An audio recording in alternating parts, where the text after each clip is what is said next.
Hi, I'm Linwood Barclay. I'm the author of No Time for Goodbye, which is the story of Cynthia Archer, who is now a woman in her I guess, late 30s. She has a 8-year-old daughter, and she's married to a fellow named Terry, who is a high school English teacher.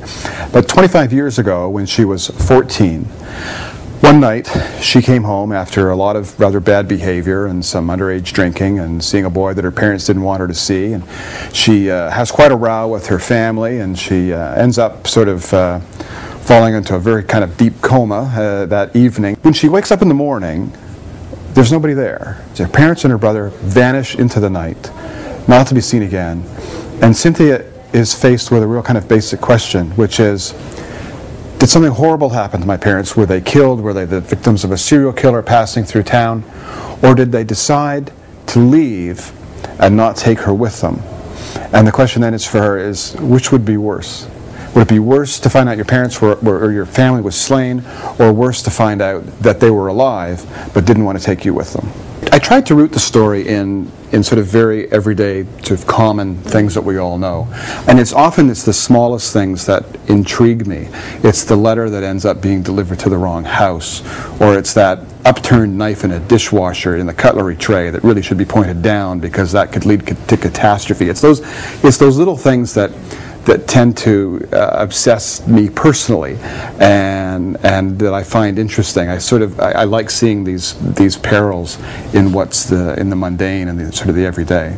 I do all of my writing in. I have a room set aside in the house, what we call a study, and I had it sort of fixed up a few years ago. It's a wonderful place to work for me because not just is it, I have lots of space and I can sort of spread out my stuff, but my wall is covered with, my father was a commercial artist who back in the 1950s and 60s, when all of the ads in Life and Look and Saturday Evening Post magazine were all illustrations for, like, car ads were all illustrations and not photography, he drew those. So I have all of these framed original sort of airbrushed beautiful pictures of 1950s cars all around me to work with, and all my ridiculous toys that I still collect as an adult.